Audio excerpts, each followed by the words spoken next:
ఓం శ్రీ మహాగణాధిపతయే నమః. ఓం శ్రీ పార్వతీ రాజరాజేశ్వరాభ్యాం నమో నమః. ఓం ఆప్యాయంతు మమాంగాని వాక్ ప్రాణశ్చక్షుశ్రోత్రమథో బలమింద్రియాణి చ సర్వాణి సర్వం బ్రహ్మోపనిషదం మాహం బ్రహ్మ నిరాకుర్యాం మామా బ్రహ్మ నిరాకరోత్ అనిరాకరణమస్త్వనిరాకరణం మే అస్తు తదాత్మని నిరతే య ఉపనిషత్సు ధర్మాః తే మయి సంతు. ఓం శాంతి శాంతి శాంతి. ఛాందోగ్యోపనిషత్తు అష్టమాధ్యాయం 9వ ఖండంలో దేవేంద్రుడు ప్రజాపతి బ్రహ్మదేవుడి దగ్గర నుంచి ఆత్మ విద్యను అంటే బ్రహ్మ విద్యను గ్రహించడం అనే ఉపాఖ్యానాన్ని అక్కడ చెప్పారు. ఇప్పుడు మనం ప్రజాపతి బోధించిన ఆత్మ విద్యను గురించి తెలుసుకుంటున్నాము. దీన్ని అంటే ఛాందోగ్యోపనిషత్తులో ఈయన చేసిన ప్రజాపతి బోధించిన ఆత్మ విద్యను గురించి అంటే దేవేంద్రుడికి విరోచనుడికి చేసిన బోధన గురించి తెలుసుకోవడానికి ముందర బృహదారణ్యకోపనిషత్తులో కూడా ప్రజాపతి ఆత్మ విద్యను బోధించారు దేవతలకు, మానవులకు, దానవులకు కూడా. ఇది దానికి బేస్ అన్నమాట, ఆధారం. దీన్ని 2 నిమిషాల్లో తెలుసుకుంటే అప్పుడు మనం ఆ ముఖ్యమైనటువంటి విషయంలోకి వెళ్ళచ్చు. ఒకసారి దేవతలు, మానవులు, దానవులు ముగ్గురు కూడా ప్రజాపతి బ్రహ్మదేవుడి దగ్గరికి వెళ్ళారు. ఆయన వారికి దా దా దా అని ఒకే ఒక్క అక్షరాన్ని ఉపదేశించారు. ముందు దేవతలు వెళ్ళారు, నమస్కరించగానే దా అంటే వాళ్ళు గురువు గారికి నమస్కరించి వెళ్ళిపోబోతూ ఉంటే మీకేమర్థమైంది అని అడిగారు ఆయన. అంటే వాళ్ళు దేవతలు చెప్తున్నారనమాట, దమ్యత, మీకు ఇంద్రియ నిగ్రహము అనేది కావాలి కనుక మీరు సుఖభోగ లాలసులు కనుక ఇంద్రియ నిగ్రహంతో ఉండండి అని మీరు మాకు బోధించాలని గ్రహించాము అన్నారు. అంటే సరే మీరు కరెక్ట్గా తెలుసుకున్నారు, వెళ్ళండి అంటారు ఆయన. తర్వాత మానవులు నమస్కరిస్తే అలాగే దా అని చెప్తే మానవులు నమస్కరించి వెళ్ళిపోబోతుంటే మీరేం గ్రహించారు అని అడుగుతారు. దత్త, దానం ఇవ్వండి కాదు, దమ్యత దత్త దయత్వం. ఆ దత్త అంటే దానం ఇవ్వండి అని మీరు మాకు చెప్పారు. ఎందుకంటే మానవులకి లోపగుణం ఎక్కువగా ఉంటుంది కనుక మాకు లోపం ఉంది కనుక దానం ఇవ్వండి అని మీరు చెప్పారని మేము గ్రహించాము అంటారు. మీరు సరిగ్గా గ్రహించారు, వెళ్ళమంటారు ఆయన ఆశీర్వదించి. తర్వాత దానవులు వచ్చి నమస్కరిస్తే వాళ్ళకు కూడా దా అంటారు ఆయన. వాళ్ళు కూడా నమస్కరించి వెళ్ళబోతుంటే మీరేం అర్థం చేసుకున్నారు అంటే మేము హింసా ప్రవృత్తి కలిగి ఉంటాం కనుక పరులని పీడించడం మా స్వభావం కనుక దయ కలిగి ఉండండి అని మీరు మాకు బోధించారు అని మేము గ్రహించాము అంటారు. మీరు చాలా సరిగ్గా గ్రహించారు, వెళ్ళిరండి అంటారు ఆయన. అంటే ఎవరి స్వభావానికి అనుగుణంగా వారికి ఆ భావస్ఫురణ కలుగుతుంది. ఎవరు ఏం చెప్పినా ఏది చూసినా చదివినా వారి భావానికి అనుగుణంగా వారు నిశ్చయాలు తీసుకుంటారు, శబ్దాన్ని గ్రహిస్తారు అన్నమాట. అలాంటి యుక్తులే వాళ్ళ మనసులకి తోస్తాయి. ఇది మనకి బేస్. ఒకసారి అంటే ప్రజాపతి బ్రహ్మదేవుడు ఒక పెద్ద ఉద్ఘోష చేశారట. అంటే ఒక ప్రకటన. ఇది మనకి ఛాందోగ్యోపనిషత్తులో ఉంది. ఆ ప్రకటన ఏమిటి అని అంటే ఎవరైతే పరబ్రహ్మమును గురించి తెలుసుకుంటారో వారికి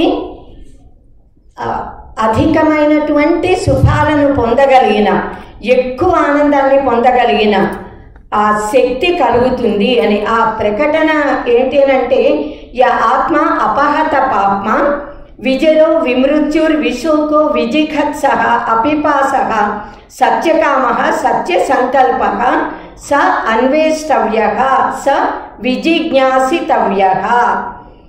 అంటే ఒక పరమాత్మ ఉన్నాడు, ఆయన పాపపుణ్యాలకి అతీతుడు, ఆయనకి వార్ధక్యం లేదు, ఆయన మృత్యువు లేనటువంటి వాడు, శోకం లేనివాడు, ఆకలి దప్పులు లేనటువంటి వాడు, అంటే ద్వంద్వాతీతుడు. సత్యమే ఆయన స్వరూపం. ఇప్పుడే తెలుసుకున్నాం సత్యస్య సత్యం. కనుక సత్యములైన సంకల్పములు కలవాడు, సత్య సంకల్పుడు. ఆయన సంకల్పాలు సత్యాలు కనుక అలాంటి పరమాత్మని ఎవరు తెలుసుకుంటారో వారు ఈ లోకాలన్నిటినీ పొందుతారు, వారి కోరికలన్నీ కూడా ఈడేరుతాయి అని ప్రజాపతి చెప్పారు. సర్వాంశ్చ లోకాన్ ఆప్నోతి సర్వాంశ్చ కామాన్ యస్తం ఆత్మానం అనువిద్య విజానాతి ఇతిహ ప్రజాపతి రువాచ. అంటే ఈ ఛాందోగ్యోపనిషత్తులో అనేక ఉపాసనలు చెప్పబడ్డాయి అని ముందు తెలుస్తున్నాం కదా.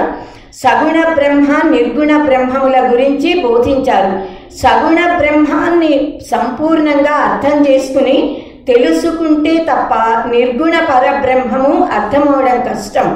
కనుక ఇలాంటి ఒక చక్కని కథ ద్వారా మనకి సగుణ బ్రహ్మం అనే మెట్టు నుంచి నిర్గుణ పరబ్రహ్మమును ఎలా చేరాలి అన్నది ఈ ఉపనిషత్తు మనకి బోధిస్తోంది.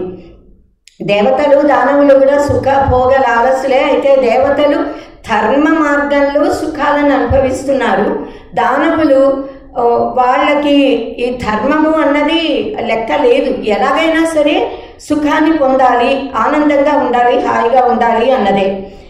ఈ ప్రకటన ఎప్పుడైతే కర్ణాకర్ణిగా దేవతలకి దానవులకి అందరికీ కూడా తెలిసిందో వాళ్ళు విన్నారు, వాళ్ళు చెప్పుకుంటూ ఉంటే ఈ పరబ్రహ్మ గురించిన ఇది ఆత్మ అపహత పాత్మ ఇదనమాట. ఈ ఘోష వినేటప్పటికీ వీళ్ళిద్దరూ ఒకరికి తెలియకుండా ఇంకొకరు, దేవతలందరి పక్షాన దేవేంద్రుడు, దానవులందరి పక్షాన దానవుల రాజు విరోచనుడు కూడా ఈ బ్రహ్మ విద్యని ప్రజాపతి బ్రహ్మ వద్ద నుంచి గ్రహించాలి అని శిష్యులలాగా సమిపాణులై వెళ్ళారు.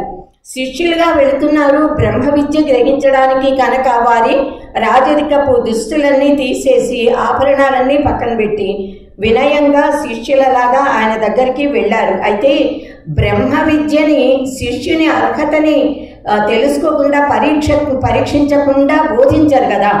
వీరికి కూడా ఆ విషయం తెలుసు గనక 32 సంవత్సరాల కాలము వీరిద్దరు కూడా శమధమాదులని పాటిస్తూ బ్రహ్మచర్య దీక్షలో ఉంటూ గురువు గారిని సేవించారు, గురువు శుశ్రూష చేశారు.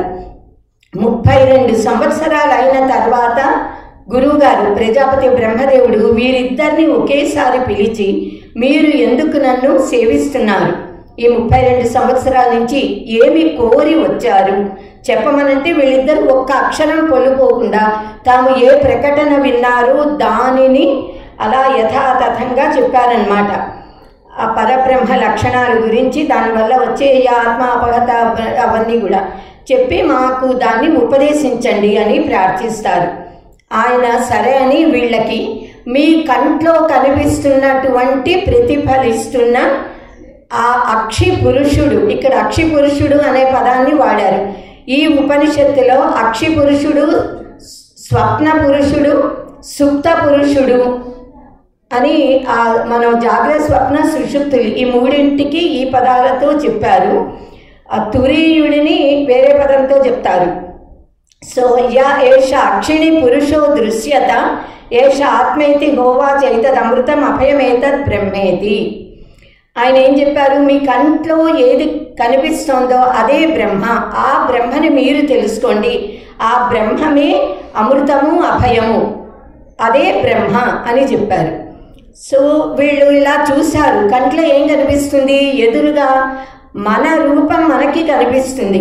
విరోచనుడు దేవేంద్రుడు పరస్పరం చూసుకుంటే ఆయనకి ఈయనకాయన వాళ్ళ కళ్ళల్లో కనిపించి వాళ్ళు అనుకున్నారు ఈ ప్రతిబింబమే బ్రహ్మము అని గురువుగారు చెప్తున్నారు అనుకుని నమస్కరించి జ్ఞానం వచ్చిందనే భ్రమతో సంతోషపడి వారు వెళ్ళిపోబోయారు అన్నమాట, వెళ్ళిపోతున్నారు. విరోచనుడు వెళ్ళిపోతూ ఆలోచించాడు.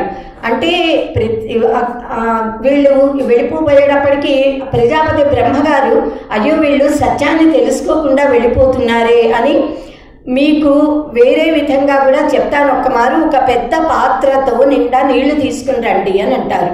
సరే వీళ్ళు వెళ్ళి ఒక పెద్ద పాత్రతో నీరు తీసుకొచ్చి అక్కడ పెడతారు. మీ ఇద్దరు కూడా మీ ముఖాలు అందులో చూసుకోండి, మిమ్మల్ని మీరు చూసుకోండి అంటారు. సరే వాళ్ళిద్దరూ చూసుకుంటారు. మీకేం కనిపించింది అని అడిగితే దేవేంద్రుడు విరోచనుడు కూడా మేము ఎలా ఉన్నామో అలా యథాతథంగా మా చేతులకున్న ఈ గోళ్లతో ఈ జుట్టుతో ఎలా ఉందో ఆకారం అలాగే అలాగే మేమిద్దరము కనిపిస్తున్నామని చెప్తారు. సరే, అయితే ఇప్పుడు మీరు వెళ్ళి మీ కేశాలని చక్కగా సంస్కరించుకుని గోల్డ్ తీసేసి అందమైన వస్త్రాలు, రాజ దుస్తులు ధరించి, ఆభరణాలు ధరించి వచ్చి మళ్ళీ చూసుకుని ఏం చూశారో చెప్పండి అంటారు. వాళ్ళు అలాగే మళ్ళీ అందంగా రాజ దుస్తులతో అలంకరించుకుని వచ్చి నీళ్లలో చూసి మేము ఎలా అందంగా అలంకరించుకుని ఉన్నామో అలాగే కనిపిస్తున్నాము అని చెప్తారు. అదే పరబ్రహ్మ, అక్షి పురుషుడే పరబ్రహ్మ అని అంటే వాళ్ళు అంటారు, మరి కంటిలో కనిపించిన పురుషుడు ఈ పురుషుడు ఒక్కడేనా అని అడుగుతారు. సందేహం అంటే మీ కళల్లో ప్రతిఫలించిన బింబం ఏది ఉందో, ప్రతిబింబం, నీడ, ఛాయ, అదే ఈ నీటిలో కనిపిస్తున్న పురుషుడు కూడా. కనుక ఈ నీళ్లలో కానీ, అద్దంలో కానీ, కంటిలో కానీ ఏది కనిపిస్తోందో అదే బ్రహ్మము అని చెప్తారు.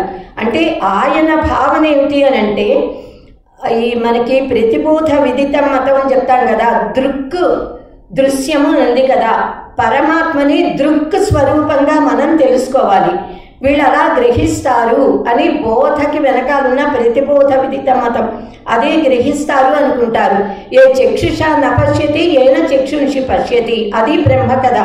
కన్ను ఏ శక్తి వల్ల కన్ను చూస్తోందో, శ్రోత్రస్య శ్రోత్రం మనసో మనోయద్ వాచోహ వాచం సవు ప్రాణస్య ప్రాణః చక్షుష చక్షు అతిముచ్య ధీరా ప్రేత్యాస్మా లోక అమృత భవంతి అని మనం చదువుకున్నాం కేనోపనిషత్తులో. కనుక ఏది శ్రోత్రానికి శ్రోత్రము, కంటికి కన్నో, మనస్సుకి మనస్సో అదే బ్రహ్మము అని ఆయన బోధిస్తున్నారు.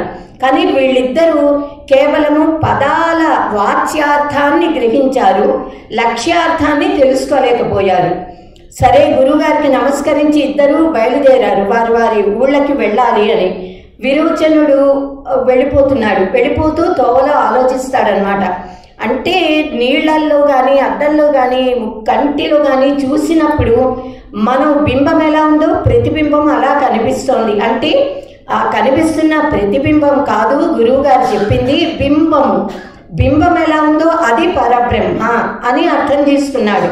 ఇంకా విపరీతంగా అర్థం చేసుకున్నాడు అనమాట. అదే సరైన జ్ఞానం అనుకున్నాడు. కనుక ఈ శరీరమే పరబ్రహ్మము, ఇదే ఆత్మ అనుకుని తన లోకానికి వెళ్ళిపోయి దానవులందరికీ కూడా దాన్నే ప్రచారం చేశాడు. మన దేహాన్ని రక్షించుకోవాలి, పుష్టిగా హాయిగా ఆనందిస్తూ సుఖంగా ఉండాలి, ఇదే బ్రహ్మ, దీన్ని ఉపాసించండి అని చెప్తాడు. అయిపోయిందంటే జ్ఞానం రాలేదు ఆయనకి. అంటే మామూలుగా నీళ్లలో చూసినప్పుడు ఉన్నదానికి దీనికి తేడా ఉంది కనుక ఆ ప్రతిబింబం కంటే బింబం రైట్ అనుకున్నాడు ఆయన. అయితే దేవేంద్రుడు కూడా వెళుతూ తోవలో ఆయన ఆలోచించాట. దేవేంద్రుడు సత్వగుణ సంపన్నుడు కదా, కనుక ఆయనకి బుద్ధి కాస్త సరైన మార్గంలో పనిచేస్తోంది. నిజానికి ప్రజాపతి బ్రహ్మగారు గురువుగారు అనుకున్నారు, అయ్యో వీళ్ళు సరిగ్గా అర్థం చేసుకోకుండానే వెళ్ళిపోయారే అని. కానీ ఇలా అర్థం చేసుకోకుండా వెళ్ళిపోయి ఈ ప్రతిఫలించినదే కనుక బింబము ప్రతిబింబము, ఇప్పుడు వీళ్ళు ఏం చూసి అనుకుంటున్నారో అదే ఆత్మ బ్రహ్మ అనుకుంటే వాళ్ళు నశించిపోతారు అని అనుకున్నారు ఆయన. నిజానికి ఆ ఉద్ఘోష ఎలా తెలిసిందో ఇది కూడా వాళ్ళకి తెలియాలి, ఈయన గురువుగారు అన్న మాటలు. సరే, దేవేంద్రుడు వెళుతూ తోవలో ఆలోచిస్తాడు. అద్దంలో చూసినా, నీళ్లల్లో చూసినా, కంట్లో చూసినా ఎలా చూస్తే అలా కనిపిస్తోంది కదా. అంటే నేను గనక కుంటివాడినైతే కుంటిగా కనిపిస్తా, గ్రుడ్డివాడినైతే గ్రుడ్డిగా కనిపిస్తున్నా, ఆభరణాలతో ఉంటే అలంకరించబడి, లేకపోతే లేనట్టుగా ఇలా. అంటే నేను గనక లేకపోతే ఇంకా ప్రతిబింబమే ఉండదు కదా. కానీ మరి ఆత్మని గురించి ఏం చెప్పారు? విమృత్యు అన్నీ చెప్పారు కదా. అది సత్యమైంది, స్థిరమైంది, శాశ్వతమైంది, మార్పు లేనిది, ఇలా అన్ని సద్గుణాలు చెప్పారు ఆత్మ గురించి. వాటిల్లో ఒక్క లక్షణము దీనికి కనిపించట్లేదే, కనుక నాకు ఇదంత సంతృప్తిగా లేదు అని అనుకుని మళ్ళీ గురువు గారి దగ్గరికి వెళ్ళి సమిత్పాణి అయ్యి వెళ్ళి నమస్కరించి, గురుదేవ నాకు ఈ అక్షి పురుషుడు బ్రహ్మము అంటే కరెక్ట్ అనిపించట్లేదు అంటాడు. అవునా, సరే అయితే ఇంకొక 32 సంవత్సరాలు తపస్సు చేసిరా అంటారు ఆయన. ఇంకో 32 సంవత్సరాలు గురు శుశ్రూష చేసి బ్రహ్మచర్య వ్రత దీక్షతో శమధమాదులతో సత్వగుణాన్ని వృద్ధిపరుచుకుని మళ్ళీ గురువు గారి దగ్గర వచ్చి ప్రార్థిస్తే ఆయన కళ కంటున్నప్పుడు కళలో మనకి స్వప్నాల్లో ఏ పురుషుడు కనిపిస్తున్నాడో, నువ్వు దేన్ని చూస్తున్నావో ఆ స్వప్న పురుషుడే పరబ్రహ్మము అని చెప్తారు. ఆయనని మనం తైజస్సుడు అంటాము. ఈ జాగ్రత్తలో ఏమో విశ్వడు అని అంటున్నాము, తైజస్సుడు అని అంటాము స్వప్న పురుషుణ్ణి. ఇక్కడ ఈయన స్వప్న పురుషుడు అని చెప్పారనమాట. ఆ స్వప్న పురుషుడే ఆత్మ బ్రహ్మము.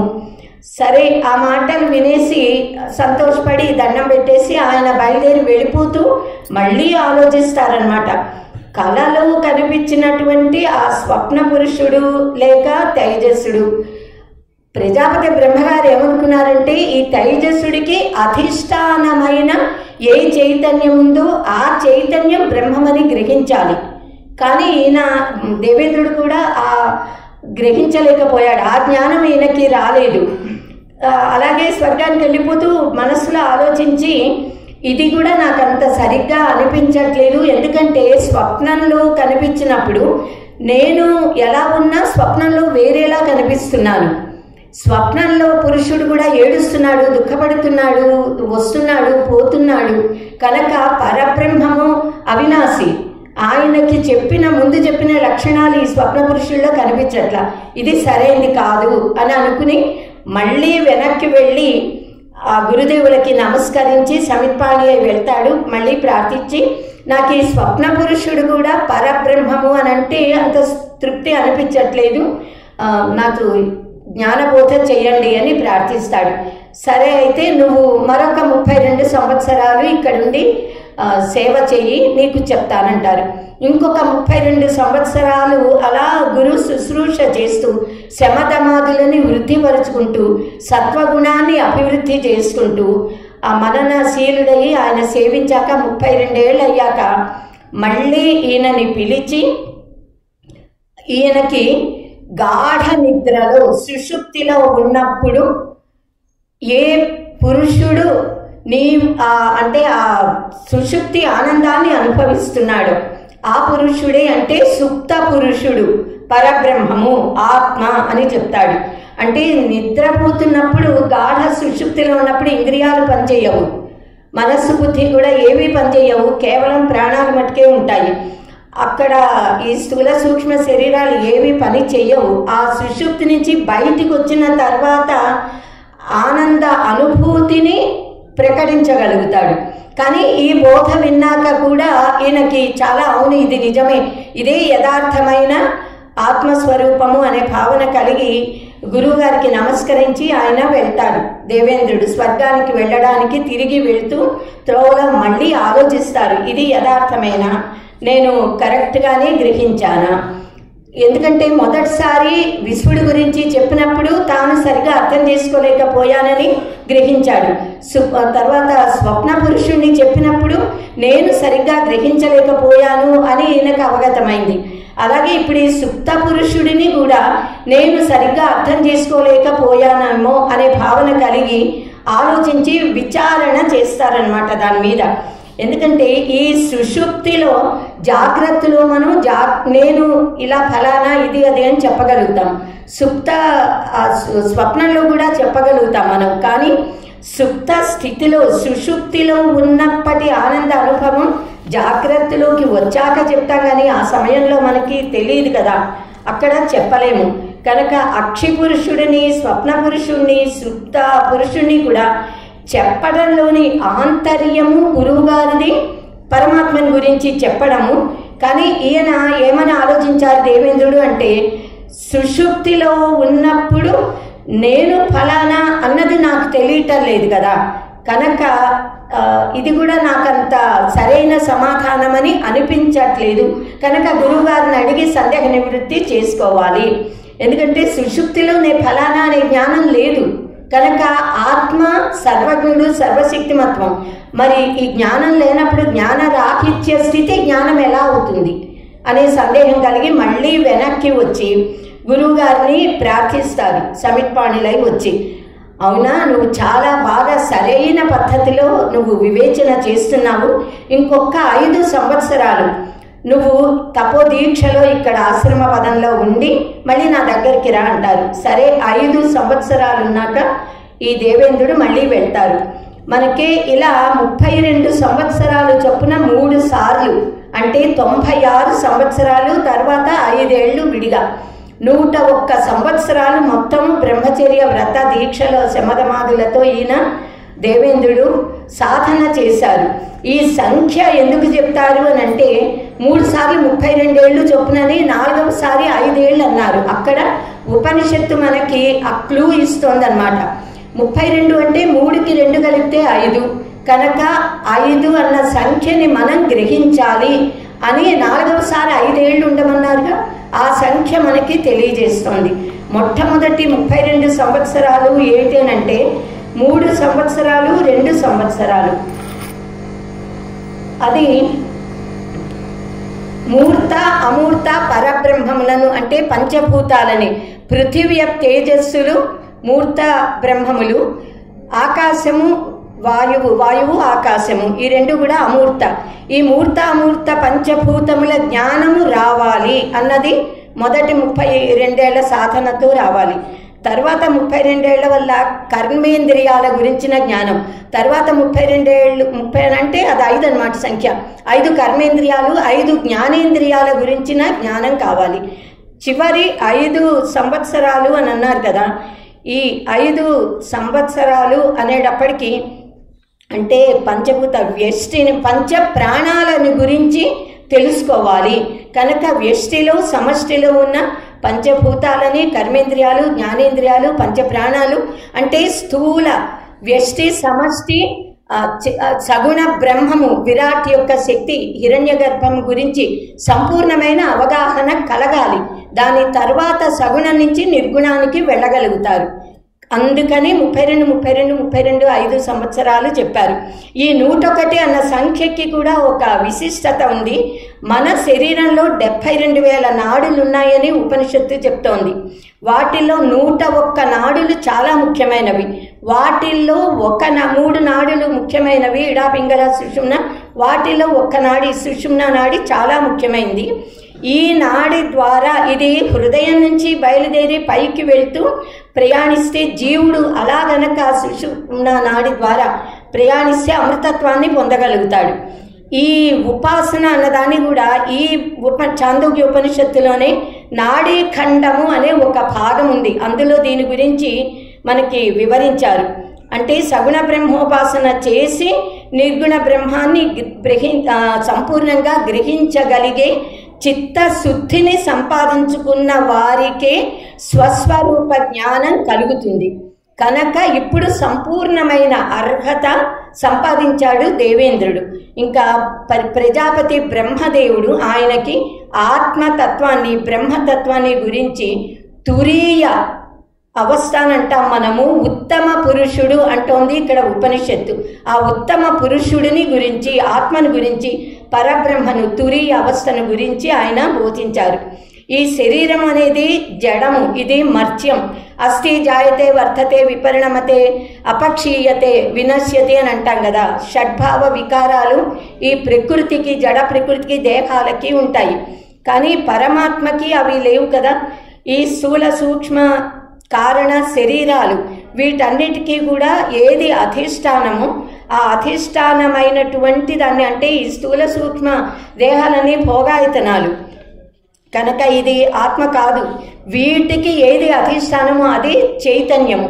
ఆ చైతన్యం ఆత్మ అని గ్రహించాలి. ఆ గ్రాహక శక్తి ఈయనకి కలిగింది కనుక ఈ ఆత్మబోధని చేశారు ప్రజాపతి బ్రహ్మదేవుడు.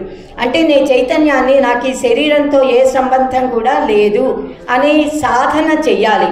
ఇలా సాధన చేస్తే శరీరము వెళ్ళిపోయినా కూడా ఆత్మ ఉంటుంది, చైతన్యం ఉంటుంది. కనుక నాకు శరీరంతో సంబంధం లేదు, మనస్సుతో సంబంధం లేదు, నేను కేవలము చిత్స్వరూపమైన ఆత్మని అనేటటువంటి ఎరుక, ఆ జ్ఞానం కలగాలి. మనందరికీ గురువులు చెప్పారు, సినిమా తెర మీద సినిమా ప్రాజెక్ట్ ద్వారా సినిమా వేస్తూ చూపిస్తూ ఉంటే ఆ సినిమాలో జరిగే ఆ సంఘటనలు ఏవి కూడా తెరకంటుకోవు కదా. ఆ తెర ఎలా ఉందో అలా ఇదంతా కూడా బేస్ అన్నమాట, ఆధారం. కనుక శరీరంతో సంబంధం పెట్టుకున్న దాన్ని జీవుడు అని అంటాము. ఈ జీవుడికి ప్రియం అనేది ఉంటుంది, అప్రియం అనేది ఉంటుంది. ఈ మనోబుద్ధులన్నీ కూడా పనిచేస్తూ ఉంటాయి కనుక రాగద్వేషాలు అవన్నీ ఉంటాయి. ఇవి ఏవీ లేని అసంగమైన పరమాత్మను, పరబ్రహ్మ నేను అని గ్రహించాలి. సూర్యుడు ప్రకాశిస్తూ సర్వాన్ని ప్రకాశింపజేస్తున్నాడు అంటాము.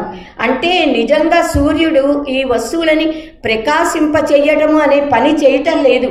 సూర్యుడు ఉంటే చాలు, వెలుగుంటుంది, వెలుగుంటే ప్రకాశం ఉంటుంది, వస్తు జ్ఞానం కలుగుతుంది.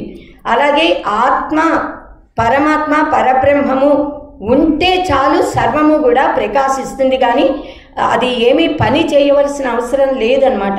అలాగే ఈ ఆత్మ చైతన్యము అనేది ఉండడం వల్ల మన కర్మేంద్రియాలు, జ్ఞానేంద్రియాలు, ఈ సృష్టి మొత్తం సర్వము కూడా జడమైన ప్రకృతి అంతా చైతన్యవంతమయ్యి పని చేస్తోంది. కనుక అన్నిటికీ ఆధారం చైతన్యం. ఈ దేహాదులన్నీ కూడా ఉపాధులు. ఉపాధుల వల్ల చైతన్యం పరిమితం చేయబడినట్టుగా భ్రమ కలుగుతోంది. ఇది యథార్థం కాదు. కనుక ప్రజాపతి బ్రహ్మగారు ముందు జాగ్రత్త పురుషుడు అంటే విశ్వుణ్ణి అక్షి పురుషుడు అంటూ వివరించారు. తర్వాత స్వప్న పురుషుడిని, తైజసుడిని చెప్పారు. తర్వాత సుషుప్తిలోని సుప్త పురుషుడు ప్రాజ్ఞుడి గురించి చెప్పారు. తర్వాత ఈ తురీయుడిని ఉత్తమ పురుషుడు అని అన్నారు. దీన్నే మాండుక్యంలో అవ్యవహార్య ప్రపంచోపశమ శివ అద్వైతం అని చెప్తాం కదా, అద్వైతమైనటువంటి తత్వము. ఇక్కడ ప్రజాపతి దేవేంద్రుడికి అనేక ఉదాహరణలతో చెప్తారు. ఒక్క ఉదాహరణతో చెప్పి మనం ఇది ముగించుకుందాము. అదేంటంటే ఆకాశంలో మనకి అనేకమైనటువంటివి కంటికి కనిపించకుండా ఆకాశంలోనే ఉంటాయి. వర్షం పడేటప్పుడు మేఘాలు, విద్యుత్తు, మెరుపులు అన్నీ మనకి కనిపిస్తాయి. కానీ అవి ఎక్కడున్నాయి? వాన లేనప్పుడు అంటే ఆకాశంలోనే ఉన్నాయి. సూర్యుడు ఎప్పుడైతే ఈ జలాశయాలలో నుంచి జలాన్ని గ్రహించి ఆ మేఘ రూపంలోకి మారి వర్షించేటప్పటికి మనకి ఇవన్నీ విడివిడిగా కనిపిస్తాయి. అలాగే ఈ చైతన్యము ఉన్నది ఒక్కటే. ఈ చైతన్యమే స్థూల సూక్ష్మ కారణ శరీరాల రూపాలలో ఉపాధుల వలన ప్రతిబింబానికి అవకాశం ఉండడం వల్ల ప్రతిఫలించి ఇలా కనిపిస్తోంది. కానీ ఉన్నది కేవలము ఆ చైతన్యము, చిచ్చక్తి ఒక్కటే. మనకు ఉపనిషత్తు చెప్తోంది ఇందులో. అంటే తురీయ ఆత్మని ఉత్తమ పురుషుడు అన్నారు కదా, దాన్ని భగవద్గీత 15వ అధ్యాయంలో కూడా ఈ తురీయుడి గురించి చెప్పారు. ద్వావిమౌ పురుషౌ లోకే క్షరశ్చాక్షర ఏవచ క్షరః సర్వాణి భూతాని కూటస్థః అక్షర ఉచ్యతే. అక్షర పరబ్రహ్మము, అక్షర పురుషుడే ఉత్తమ పురుషుడు అని చెప్పబడుతున్న తురీయుడు అన్నమాట. ఉత్తమ పురుషస్త్వన్య పరమాత్మేత్యుదాకృత యో లోకత్రయం ఆవిశ్య బిభర్తి అవ్యయ ఈశ్వరక. ఆ ఉత్తమ పురుషుడే సహా ఉత్తమ పురుష. ఆ ఉత్తమ పురుషుడే జ్ఞాని. ఆయనే తన స్వస్వరూపంలోనే నిలిచి ఉంటాడు. ఇలా దేవేంద్రుడు, విరోచనుడు కూడా వచ్చి ఆత్మజ్ఞానాన్ని, ఆత్మతత్వాన్ని బోధించమని అడిగినప్పుడు అసలు మొట్టమొదట్లోనే ప్రజాపతి బ్రహ్మదేవుడు ఈ ఉత్తమ పురుషుడి గురించి చెప్పచ్చు కదా. అప్పుడు విరోచనుడికి కూడా సరైన జ్ఞాన అవగాహన కలిగేది. అజ్ఞానంతో అపోహతో వెళ్ళేవాడు కాదు కదా అనే సందేహం ఎవరికైనా కలగచ్చు. కానీ ఎప్పుడూ కూడా సాధనతో గ్రహించాలి. సత్యాన్ని గ్రహించుకునే ఆసక్తి ఉండాలి, జిజ్ఞాస ఉండాలి, శ్రద్ధ ఉండాలి. ఆ పరిపూర్ణమైన జ్ఞానము కలిగేంత దాకా గురువుని వదలకూడదు. మొట్టమొదట్లో వీళ్ళు ఆ బింబాన్నో ప్రతిబింబాన్నో నీడని, ఛాయని అదే బ్రహ్మ అనే భ్రమలో ఉన్నప్పుడు ఎందుకు చెప్పలేదు ఈయన ప్రజాపతి బ్రహ్మగారు అని అంటే ఆదిశంకర భగవత్పాదులు భాష్యంలో వారిద్దరూ కూడా రాజులు, చక్రవర్తులు, దేవతలకి రాజు దేవేంద్రుడు, దానవులకి రాజు విరోచనుడు. కనుక రాజులు వారు సాధకులు, శిష్యులుగా వచ్చారు.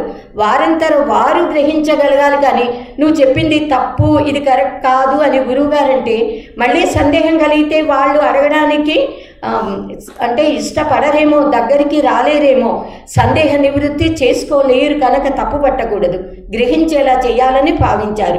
ఉత్తమ శిష్యులు గ్రహించగలుగుతారు, సత్వగుణ శోభితులు. తమో రజోగుణాలతో ఉన్న వాళ్ళకి సత్వగుణ శోభ ఉండదు. విరోచనుడు గ్రహించలేకపోయాడు.